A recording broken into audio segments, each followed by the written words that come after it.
بسم اللہ الرحمن الرحیم۔ ہم ماتم کیوں نہیں کرتے؟ وکیل صحابہ و اہل بیت مولانا قاضی مظہر حسین صاحب، پیج 26۔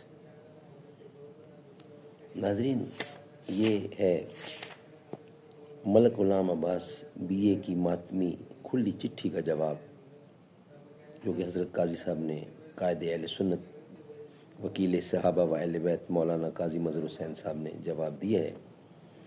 پوری کتاب آپ کے سامنے پیش کر رہے ہیں۔ یہ ہے اس کا پیج نمبر 26 اینڈ 27 جو ہم آپ کے سامنے رکھ رہے ہیں۔ نحمده ونصلی علی رسولہ الکریم، بسم اللہ الرحمن الرحیم۔ پوائنٹ نمبر 3، پس جمعی اہل بیت میرے اور بیبیاں میرے بحسب مراتب اشارہ اور سلام مجھ پر کریں، جو حق اور اشارہ سلام کرنے کا ہے، اور آزاد بصدائے نالہ و نوح پہنچائیں۔ جلال العیون، پیج 72۔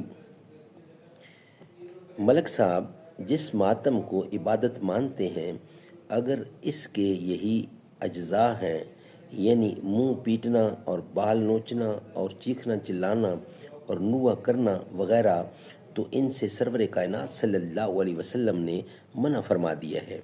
اس لیے یہ افعال ماتم خلاف صبر ہونے کی وجہ سے ناجائز اور حرام ہوں گے، اور ماتم کرنے والا صابرین کی فہرست سے خارج ہو جائے گا۔ اسی بنا پر امام جعفر صادق نے فرمایا کہ صبر اور مصیبت دونوں مومن کی طرف آتے ہیں، بس اس کو مصیبت آتی ہے تو وہ بہت صبر کرنے والا ہوتا ہے، اور جزا اور مصیبت کافروں کی طرف آتے ہیں، بس اس کو مصیبت آتی ہے تو وہ بہت جزا کرنے والا ہوتا ہے۔ فروغ کافی جلد اول صفحہ 121۔ اس سے ثابت ہوا کہ جزا وہ فعل ہے جو صبر کے خلاف ہے اور وہ کافر کرتا ہے۔ پھر جزا کی حقیقت بھی خود امام جعفر صادق نے یہ بتلا دی ہے کہ سخت جزا شور و فغاں اور بلند آواز سے چیخنے اور چلانے اور منہ اور سینہ پیٹنے اور پیشانی کے بال اکھاڑنے کو کہتے ہیں، اور جس نے نوح کی مجلس قائم کی اس نے صبر چھوڑ دیا اور اسلام کے راستے کے خلاف چلا۔ فروغ کافی جلد اول صفحہ نمبر 121۔ فرمائیے، قرآن کریم نے مومنوں کو صبر کرنے کا حکم دیا تھا، اور امام جعفر صادق نے مروجہ ماتم کے افعال منہ اور سینہ پیٹنے کو صبر کے خلاف فرمایا ہے، لہذا ثابت ہوا کہ قرآنی آیات صبر کے تحت آپ کا یہ ماتم ناجائز اور حرام ہے۔ تفسیر بالرائے کا مطلب۔ ملک صاحب نے مجھ پر تفسیر بالرائے کرانے کا الزام لگایا ہے، حالانکہ میں نے اپنی طرف سے نہیں بلکہ حضرت امام جعفر صادق کی بیان فرمودہ صبر کی تفسیر پیش کی تھی۔ ملک صاحب بیچارے کیا جانے کہ تفسیر بالرائے کیا ہوتی ہے۔